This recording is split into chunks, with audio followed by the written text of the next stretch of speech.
Okay, guys, just remember that if you want the stats, if you want match reports, if you want pictures and videos and all that stuff, remember you can go to at.eve-ic.net. That's the volunteer website where they keep all the hot stuff from the tournament. And go there if you're hungry for more Alliance tournament while we're taking a break. But for now, let's enjoy the last match of the evening. Alright, this Kill 2 here with Darius Johnson. We have the last match, Day 3, Death from Above versus Leguinea Romana. Death from Above in red on your left, bringing a CNR for the second time. That's a Caldari Navy Raven, a normal Raven, a Tengu, a Vulture, a Basilisk, a Hugin, and a Daredevil. And the Romanian Legion has bought a Thrasher, a Vulture, a Tyrannus, a Hugin, a Scimitar, and 3 Maelstroms. And Death from Above, not surprisingly, has brought their fleet in at maximum range of 50k from the center of the arena, while Leguinea Romana's come in pretty close to center there. And if I'm not mistaken, these Maelstroms will be micro-warp fitted and will move quickly across the field. We'll have to see. I think they were micro-warp fitted in the past. Oh, they didn't bring these last time. I thought they did. Someone brought Maelstroms last week. Yeah, and the fight is underway. We have missiles being fired by Death from Above, and we have a mix of medium and ECM drones from Romanian Legion, all moving towards their targets now. So I was wrong. They're not micro-warp fitted. They're basically staying in place. I think they're artillery fitted. Have to judge off the rate of fire, but I'm gonna hold that kind of as a firm thing for a minute because I don't know for sure. There's a big cab transfer circle going on here for the Death from Above team. We've got cab transfers going all over the place. I believe the Tengu is actually the logistics ship and the Basilisk is bait. I don't like this setup for this stage in the tournament. You've got to be able to kill ships, and if you bring a really heavy tank setup like this, you're not going to get that done, I don't think. Yeah, and as you were saying that a Death from Above, the Daredevil has gone down.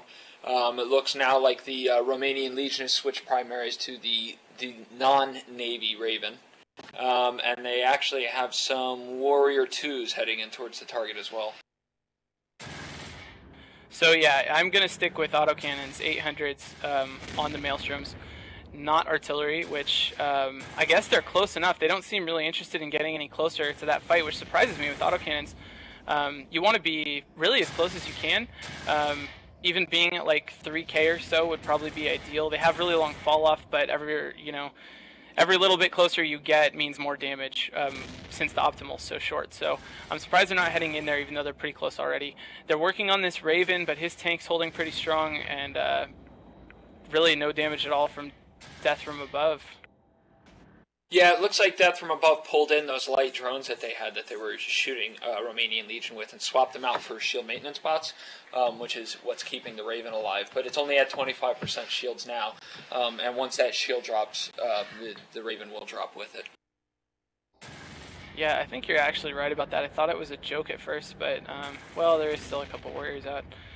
But yeah, there's really no potential in this kind of setup. There's always teams that bring this kind of stuff where you just have this huge tank ball, but it doesn't, I mean, you're never going to break. What could you possibly run into that you're going to be able to break? They better not kill that Scimitar and make me look stupid either. Scimitar's starting to take quite a bit of damage. Maybe they didn't want to really kill anything. Maybe they just want to kind of chill out. This is the best way to spend a lot of time on EVE TV, for sure. It's either this or a Vigil or something to run around the arena. Yeah, damage totally stopped. It looks like Romanian Legion switching targets, trying to find the weakest point in that tank. Man, that Tengu has a local rep and he's pulling back really hard whenever they put damage on him. So I don't know. I'm surprised they didn't stay on the Raven. It looked like he was going to break for a while, but now it doesn't. So no damage whatsoever being sustained by either team at this point. Yeah, everything that does get hit kind of gets rep back up. So at this point, we're kind of in a holding pattern as the FCs take over, switch primaries, try and find a hole in the other team's armor. I'm really surprised with this Romanian Legion Maelstrom squad staying at the range they're at. I feel like this is maybe a misconception in a lot of Minmatar PvP. Minmatar is great for range when you're up against stuff where you can outrange them. So if you can abuse Maelstrom fall off against a gang that has like Vindicators, that's awesome because they don't have the range to hit you back at all because their fall off is so bad. But when you're against Kaldari or you're against like even a Mar, which can often out optimal your fall off, given the kind of the options in the fight, you're better off as Minmatar getting in close. You want to be inside optimal to get as much damage as you can, and that's real close. Even for a Maelstrom with big guns, it's still going to be like 3k or 4k maybe, and so they should really move to that range and put some high damage ammo in there and try to break the tank, but they don't really seem to care. Yeah, and both teams seem to be doing a lot of swapping of drones. It looks like the Romanian Legion just kind of pulled in their Warrior 2s and swapped them out for ECM drones. We've been seeing a lot of them going back and forth on the Death from Above side as well. We have a Hugin now at about 50% shield, but we'll see how far that goes.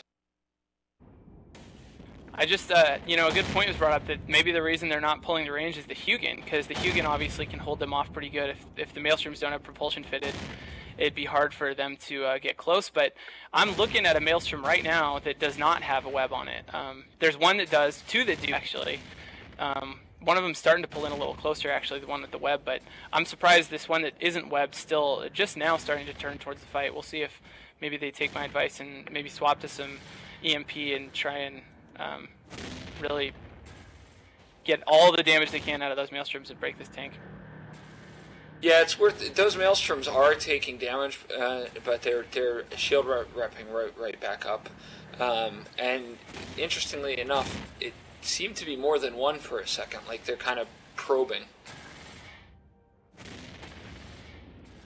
Yeah. Another thing we can talk about, since we have plenty of time to talk about whatever we want, in case anyone's unfamiliar with kind of what's going on with the cap transfer here. Cap transfer is actually efficient, especially with the Basilisk, but it's efficient to the point that if you transfer back and forth, you generate cap for free. So what this team's doing is running a logistics ship as well, but they're also running a ton of cap transfer to logistics ships so that basically they get free cap from nowhere to run a local tank on that Tengu logistics. So it's very hard. They can sustain this a really long time, unlike a lot of fights we've seen where they're kind of more dependent on cap boosters, or they're dependent on a buffer tank that has like a really limited amount of HP and will run out. And it looks like they are able to alpha that Thrasher, and it goes down. I was going to talk a little bit about the Thrasher being alphaed and repping back up, but it didn't live long enough in order for me to do so. So at this point, a convincing win for the horrible turtle tank from Death from Above. Hopefully that changes. Maelstrom's now right on top of this team for the most part. I think maybe they're listening to us. Looks like Death from Above going to try and take down that Tyrannus. It should be a little harder since the Tyrannus can just get out of here, which is exactly what he's doing. He's pulling all those drones and just running away from the fight. He might go down anyway, though. He's still taking damage. Yeah, he is going to go down, I say, as he reps back up and doesn't die.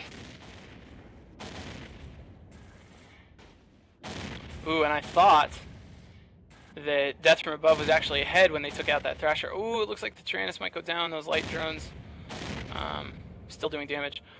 But I guess Death from Above lost a ship earlier in the fight too. It was so long ago that I literally can't remember what happened. But if that's the case, Leguinea Romana might actually be in the lead at this point. That ship loss is actually carved on a stone tablet somewhere in some language that is no longer spoken. It's so old. Yeah, definitely. I guess it was a daredevil, is what it said on that stone. But, you know, the important thing here, someone's got to kill something expensive, or these teams could actually cost themselves advancement to the next round, both of them. They've got to get points, and if nobody's able to kill anything, they both walk out of this with 3 or 4 points. These were the two teams actually with the low points coming into the match, at 120 for Death from Above and 105 for Leguinea Romana. So they really need to produce a couple big kills, or they can't move ahead, even though all their ships will survive. Yeah, it looks like the Roman Legion is switched over to the Basilisk, kind of hoping to break that, and then and break this wonderful repping chain that Death from Above has put together. Yeah, but it's not working at all. I still think their best bet was the Raven. I don't know, this kind of thing makes you really thankful for E-War fights. I mean, E-War can seem kind of slow-paced at first, but these full tank setups are by far the most kind of brutal from an entertainment standpoint. It's worth noting that this is also why we have a limit of one logistics ship per team.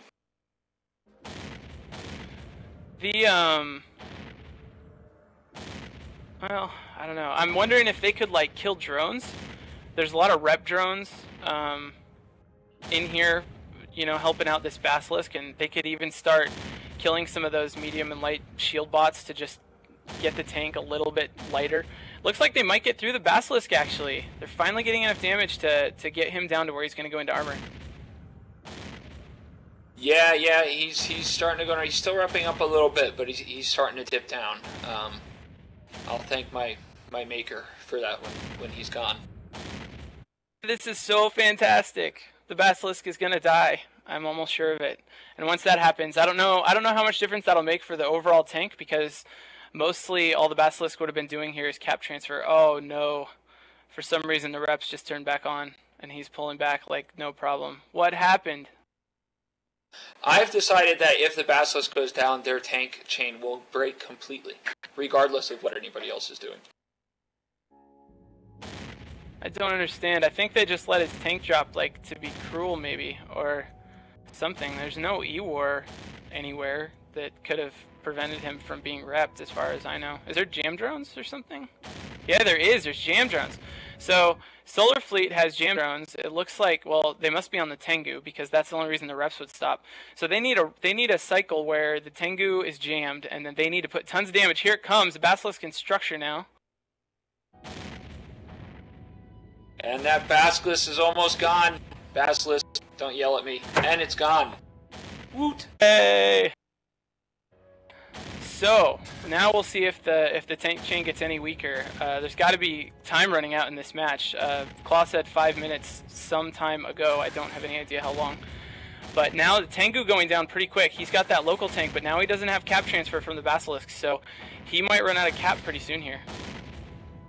Yeah, that Tengu's already down to half shield, and I mean he's repping up, but he's not going to be able to keep up like he could with the Basilisk helping him out.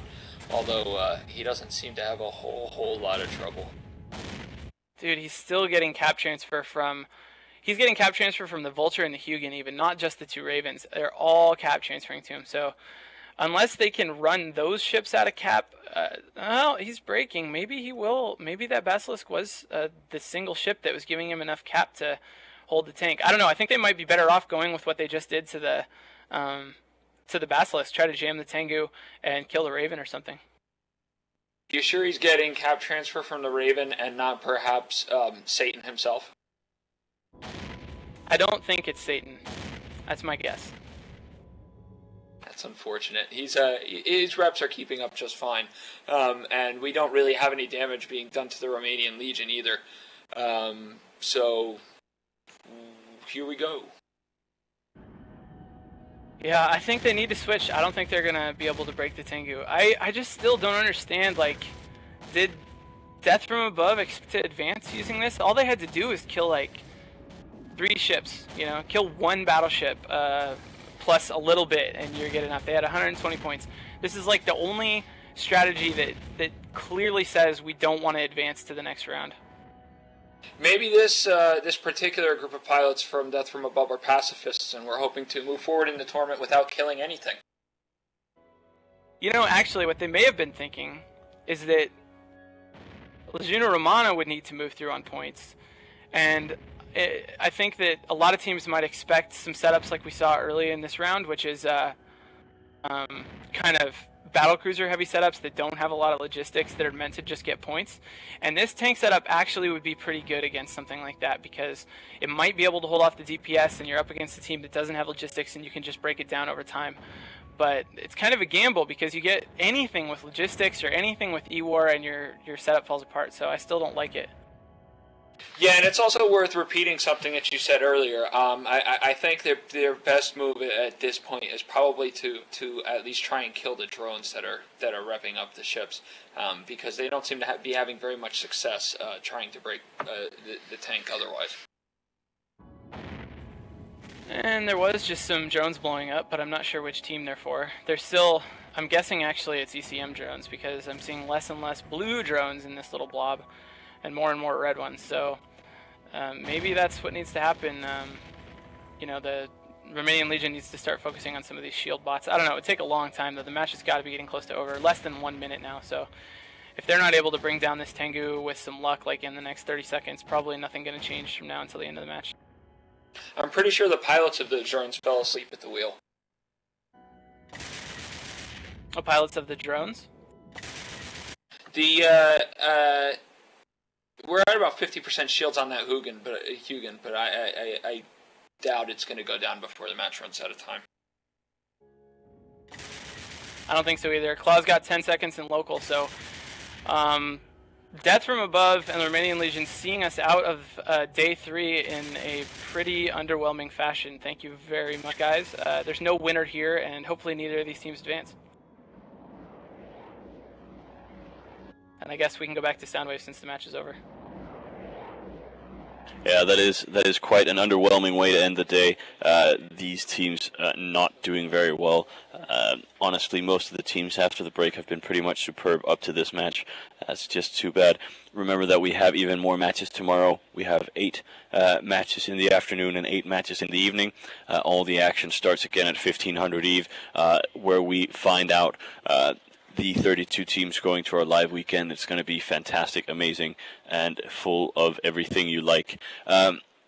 Remember that we also have a lot of cool prizes. We have the €5 discount. The registration fee on accounts has been removed this weekend, so you guys can register accounts without having to pay the extra registration fee. And again, as we've mentioned many times, if you imagine there's no monthly fee, we're actually giving you free accounts, but you have to use your imagination a little bit for that one. Next week we will be giving away NVIDIA graphics cards. We will be giving away a truckload of Eon magazines, literally a truck. So you have that to look forward to. Otherwise, this is Soundwave from CCP saying thank you for a great day, and we'll see you tomorrow at 1500.